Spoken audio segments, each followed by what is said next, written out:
Hi అండి. ఈరోజు నేను చికెన్ బిర్యానీ చేస్తున్నానండి. చాలా ఈజీగా నేర్పిస్తానండి. నేను ఎటువంటి మసాలా ఎక్కువ బయట మసాలాలు వాడకుండా ఇంట్లో ఉండే మసాలాతోనే నేను సింపుల్గా చూపిస్తాను, చూసేయండి.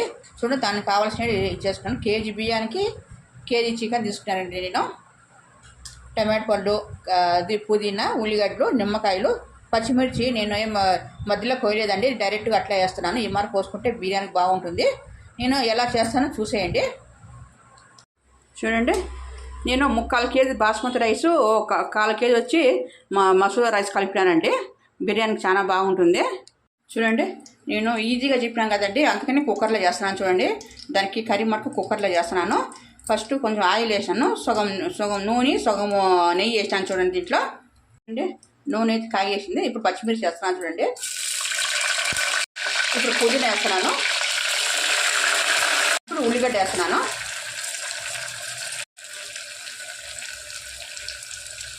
ఇప్పుడు కొంచెం కలుపుకున్నాము. ఇది బాగా కొంచెం మగ్గాలండి. మగ్గిన తర్వాత మసాలా, టమాటో పండు అన్నీ వేసుకుందాము. తర్వాత ఉప్పు, దీనికి ఈ కేజీ చికెన్ సరిపోయేంత ఉప్పు వేసినాను. చూడండి, నేను తర్వాత అన్నంలో కూడా వేసుకుంటాం కదండి, అందుకని దీనికి తగ్గట్టు దీనికి వేసేసాను. ఫస్ట్ చూడండి, ఉల్లిగడ్డ అయితే బాగా మగ్గింది. ఇప్పుడు చికెన్ అన్నీ వేసుకుందాము. ఫస్ట్ టమాటో పండు వేస్తున్నాను, తర్వాత చికెన్ వేస్తున్నానండి.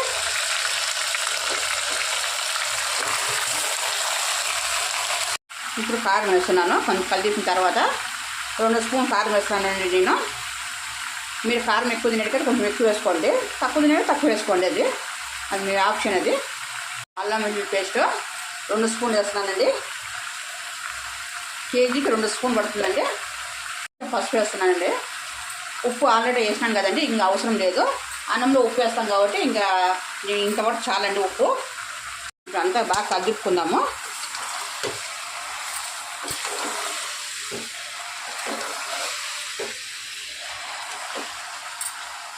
పెట్టి మగ్గించుకుందామండి. తర్వాత కొంచెం మగ్గినాక పెరుగు వేసుకుందాం. తర్వాత ఇప్పుడు పెరుగు వేస్తున్నాను. 1 కప్పు పెరుగు వేసినానండి. అంత కలుపుకుందాం. మరి ఉడుకుతుంది. ఇంకా కొంచెం ఉడికినాక కుక్కర్ మూత పెట్టేసుకుందామండి. దింపేసినాక నిమ్మరసం వేసుకుందాం. ముందే వేసినామంటే ఇంత చేదు వస్తుందండి, ఉడకూడదు నిమ్మరసము, అందుకని లాస్ట్లో వేసుకుందాం.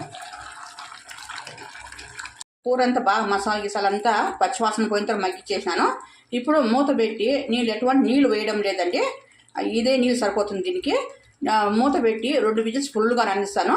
3వ విజిల్స్ వచ్చేటప్పుడు టక్కన ఆఫ్ చేసేస్తానండి. చాలా అంత పట్టుకు, ఎందుకంటే అన్నంలో వేస్తాం కదా, మళ్ళీ ఉడుకుతుంది కాబట్టి 2 విజిల్స్ పూర్తిగా రానిద్దాము. మరి మీరు ఇంకా కొంచెం గట్టిగా కావాలంటే 2 విజిల్స్ పెట్టుకోండి. నేనైతే 3వ విజిల్ వచ్చేటప్పుడు ఆఫ్ చేసేస్తాను. ఇవి ఇది అవతల పెట్టుకొని ఒక అన్నం పెట్టుకుందాం. కాగుతుంది. ఇప్పుడు కొంచెం ఉప్పు, నూనె వేస్తాము. ఫస్ట్ కేజీ అన్నానికి 1 పిడికెడు ఉప్పు వేస్తున్నాను. చూడండి, ఆయిల్ వేస్తే అన్నము పొడి పొడిగా బాగుంటుందండి. బియ్యం వేసేస్తున్నానండి. అన్నం అయితే కలిపుకుందామండి. కలిపి మూత పెట్టేద్దాము. రెండు బాగా ఉడికించుకుందామండి. ఇది 3/4% ఉడకాలండి, 70% ఉడికిస్తాను. తర్వాత వంచేసి చికెన్ కలిపి పెట్టేద్దాము. దమ్ బిర్యానీ. చికెన్ అయితే ఉడికిపోయింది. చూడండి, కొంచెం కూడా నీళ్ళు వేయలేదు. చూడండి ఎంత ఇది తేమ ఉండదా. నీళ్ళు వేయకూడదండి దీనికి, ఇదే నీళ్ళు సరిపోతే పెరిగేసి ఉంటాం కదా, అది నీళ్ళు అనేది వదిలేస్తుంది, దానికోసం నీళ్ళు వేయకూడదండి. చూడండి, ఇప్పుడు నిమ్మరసం వేస్తాను. చూడండి, నిమ్మరసం ఇట్లా లాస్ట్లో వేసేస్తాము. ఇక్కడ అన్నం అయితే ఉడికిపోయిందండి. అన్నం వంచేద్దాము. ఇంకా చాలా ఇంత మటుకు ఉడికితే 70% ఉడికింది. ఇప్పుడు అన్నం వంచేద్దాం. చూడండి, ఇప్పుడు అన్నము సగం పక్కకు తీసి పెట్టాను. చూడండి, ఇప్పుడు దీంట్లో కొంచెం కలర్ వేద్దాము. కలర్ వేసిన తర్వాత అన్నం వేద్దాం. చూడండి, ఈ గ్రేవీ ఎక్కువ మిగిలిన కూడా మీరు ఏం బాధపడద్దండి. ఇది చపాతీ, రొట్టెలకి, అన్నంలో కలుపు తినే కూడా బాగుంటుందండి. గ్రేవీ ఎక్కువైనప్పుడు కొంచెం పక్కకు తీసి పెట్టుకోండి. ఇప్పుడు దీన్ని కలుపుకుందాం. నేను అన్నం కొంచెం ఉంది కాబట్టి ఒకేసారి ఒకే స్టెప్ వేసి కలుపుతానండి.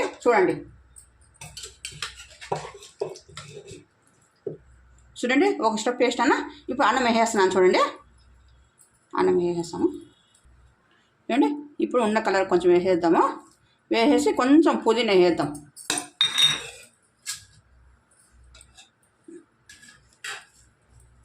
ఈ పుదీనా వేసి బట్ట కట్టేద్దామండి దీనికి. చూడండి, ఈ బట్ట కట్టేసి దీని మీద బరువు పెడతామండి. బోరు చూడు, ఇక్కడ చూడండి, ఇక్కడ పెన్స్ పెట్టానండి. పెన్స్ పెట్టి మీడియం మంట మీద ఒక 10 నిమిషాలు, లాస్ట్ సిమ్ మంట మీద ఒక 5 నిమిషాలు పెట్టి దింపేద్దాము. ఇప్పుడు చూడండి, అన్నం పెట్టేసాను. దీని మీద ఒక బరువు పెడదామండి. చూడండి, దీని మీద బరువు పెట్టేసాను. ఇది ఇమిడే లోపల మనం పెరుగు చట్నీ చేసుకుందాము. చూడండి, పెరుగు చట్నీకి 2 ఉల్లిగడ్డ కోసాను, కొంచెం పుదీనా వేసాను, కొంచెం ఉప్పు, ఇది పప్పుడి పిండి వేస్తున్నానండి. ముందు ఫస్ట్ బాగా పిసుక్కుందామండి. ఉల్లిగడ్డ ఐటమ్ ఈ మరి బాగా కలుపుకుంటే చాలా బాగుంటుంది టేస్ట్. రసమంతా కాపుతుంది, ఇది మజ్జిగ పట్టుకుంటుంది. లేకపోతే ఉత్త ఉల్లిగడ్డ తిన్నట్టే ఉంటుందండి. పెరుగు మజ్జిగ వేరే, ఉల్లిగడ్డ వేరే అయిపోతుంది. ఈ మరి కలుపుకున్నామంటే చాలా బాగుంటుంది. ఇప్పుడు పెరుగు వేస్తున్నానండి. చూడండి, పెరుగు చట్నీ అయితే రెడీ అయిపోయింది. ఈ మరి పప్పుల పిండి వేసి పెరుగు చట్నీ చేసుకుంటే చాలా బాగుంటుందండి టేస్ట్. మీరు కూడా ట్రై చేయండి. ఉత్త పప్పుల పిండి అనేది ఇది మంచి పప్పులు అంటారు కదా, ఆ పప్పుల పిండి అనేది చాలా బాగుంటుంది టేస్ట్. మీరు కూడా ట్రై చేయండి. ఇప్పుడు అన్నం ఇమిరింది లేదా చూద్దాం. బిర్యానీ అయితే రెడీ అయిపోయింది చూడండి. మీ ముందర ఓపెన్ చేస్తాను, ఎలా ఉంది చూసేద్దాము. పడుతుందా ఇట్లా ముందర పెట్ట, ఇట్లా చూడండి, అన్నం ఎంత పొడి పొడిగా ఉంది చూడండి. సూపర్గా వచ్చిందంటే అన్నం మటుకు. మీరు కూడా ఇలా ట్రై చేయండి. సుధా, టేస్ట్ ఎలా ఉందో చెప్పు సుధా. బట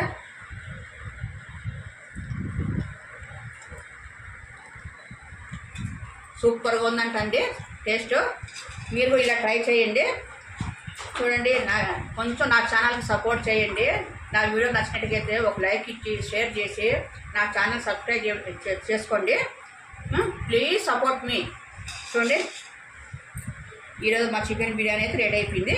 మరి మీ వంట అయిందా లేదా, మీరేం చేసుకున్నారు, ఏం తిన్నారు కామెంట్ బాక్స్లో పెట్టండి. Please like and share, subscribe.